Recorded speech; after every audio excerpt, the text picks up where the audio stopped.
My stepmom told me, "You're not real family," until she found out exactly how much I inherited. I was 8 when Dad married Violet. She had 2 daughters, twins named Bexley and Quinn, both 10. From day one, she made it clear I was the outsider. At dinner, the twins got seconds before I got firsts. On birthdays, they received jewelry while I got gift cards to Target. When I asked Dad why, he'd say, "Violet's still adjusting. Give her time." By the time I turned 12, the pattern was set. The twins got private tennis lessons while I mowed lawns to buy school supplies. They went to Paris for spring break while I stayed with my aunt. When I made honor roll, Violet didn't even look up from her phone. "That's nice," she'd say, then ask the twins about their weekend plans. What hurt most was how Dad changed. He used to take me fishing every Saturday. After Violet, those trips stopped. He'd explain he was tired or had errands, or Violet needed him home. I'd see him from my bedroom window, loading the twins' suitcases for another weekend getaway. I wasn't invited. "You're not real family," Violet told me when I was 15, after I asked why I couldn't join their cruise to Alaska. "You need to understand your place here." Dad was standing right there. He said nothing. That night, I started working at a diner, saving every penny. I'd get out eventually. My grandmother on my mom's side died when I was 17. I'd visited her every month since I was small,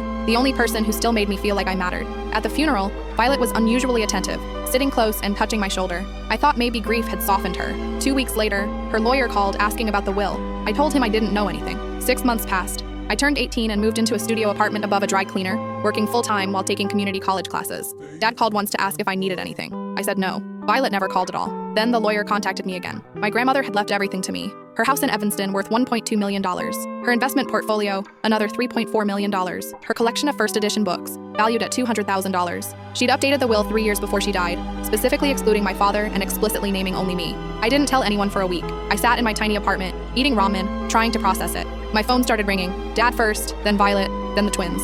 I let it go to voicemail. Dad's message was short. "We need to talk about Grandma's estate. Family matter."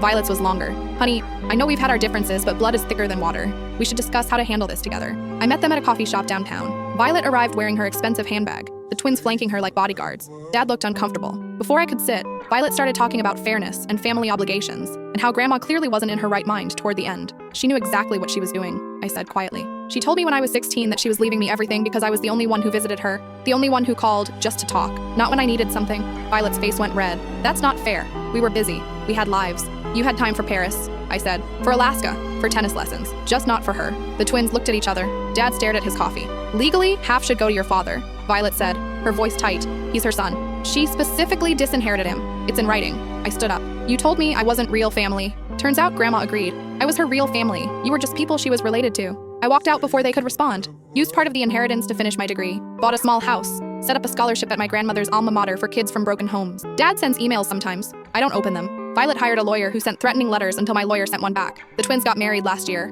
I saw the photos on social media. Beautiful dresses, expensive venues. I wasn't invited. That's fine. We're not real family.